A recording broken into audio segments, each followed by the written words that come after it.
Hello everyone, I'm Mr. Marty here, and welcome back to the Tintin series Retrospective. Last time we looked at Tintin in the Black Island, and today we're going to be taking a look at Tintin and King Ottokar's Sceptre. In this adventure, Tintin travels to a land of Silsavia, based on Balkan countries and customs. Here he uncovers a plot to try and dethrone the king of Silsavia, and the book is basically about him trying to stop this from happening and get through all the layers of betrayal and conspiracy.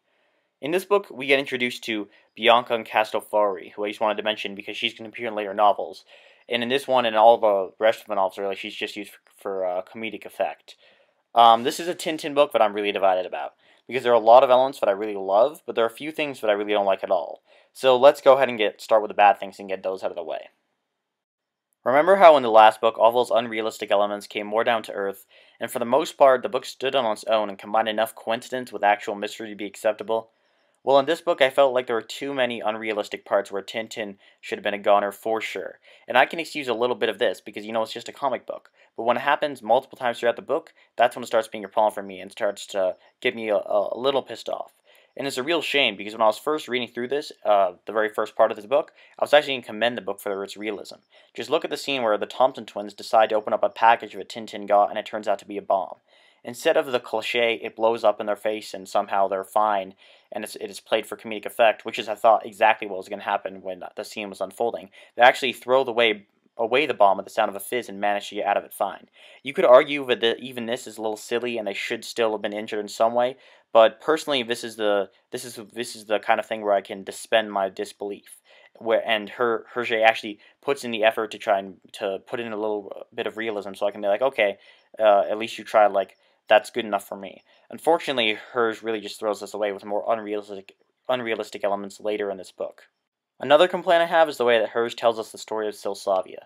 When Tintin is flying there, he reads a brochure that is presented to the audience.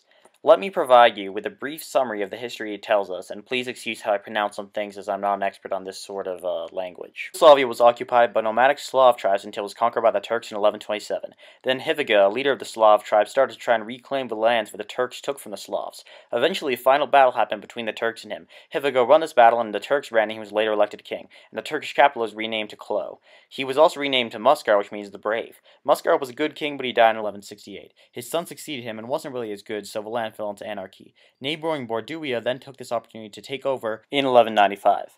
The land was under foreign control until 1275, when Baron Almazal repeated the work of Heviga and drove out the Bordurians. He was made king in 1277 and was forced to grant the other barons who helped him a charter based on the Magna Carta that King John was forced to sign. Oh, and King Ottokar should not be confused with the Ottokars of Bohemia. Nobles at the time hired mercenaries to challenge the king, and was a period of disrest. Then in 1370, Ottokar IV put Silsavia into a Renaissance-type period, taking money from the nobles and advancing the arts. During this time, an angry son of one of the nobles named Stasovich came to try and become king. He asked for the scepter of the king, and the king said, "Come and get it." When the noble tried to kill him, he hit the noble in the head with the scepter and said, Benik Blavik, which translates to, "If you gather thistles, expect prickles." Because the scepter saved his life, he declared that anyone who lost the scepter as king should lose privilege to be the king. Now, every year, the king of Silsavia must take a tour of the capital with the scepter in hand or lose his right to rule. Are you kidding me? Am I reading a comic book or taking a history lesson? My goodness. I mean, come on. The entire purpose of that was just to establish the plot element, that when the king loses his scepter, he loses his right to rule. That could have been easily done by Tintin simply having that explained to him in conversation with someone. Why all this unnecessary backstory? Not to mention, I didn't even include the basic facts about the country it talks about in the start of the brochure. It may be nitpicking, but it just seems silly to me. Not to mention the fact that if it had been done through basic conversation, it probably would have done it in a more smooth way instead of just shoving it and saying, "Here you go, there's a plot element." An interesting thing to note about this book is the enemy nation of Borduria that is trying to dethrone Ottokar was based on Nazi Germany, and the plot in the book was actually based on a plot to try and dethrone King Karl II of Romania. The Iron Guard in the book were based on the Iron Guard of the same name, a Romanian fascist group.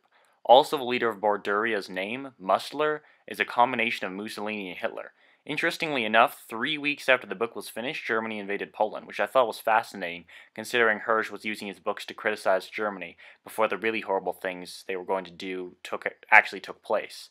The book was specifically based on Germany's annexation of Austria also.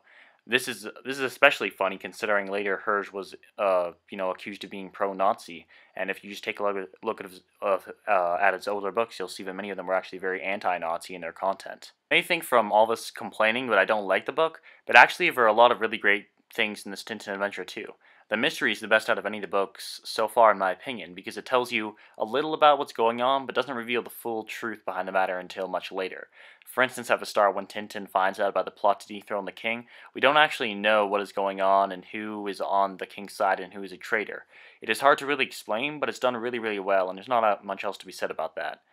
Also, again, I like the involvement of Thompson and Thompson, especially the fact that in this book they don't seem as clueless as they do in other Tintin adventures, but they're still clueless enough to provide comedy relief at points.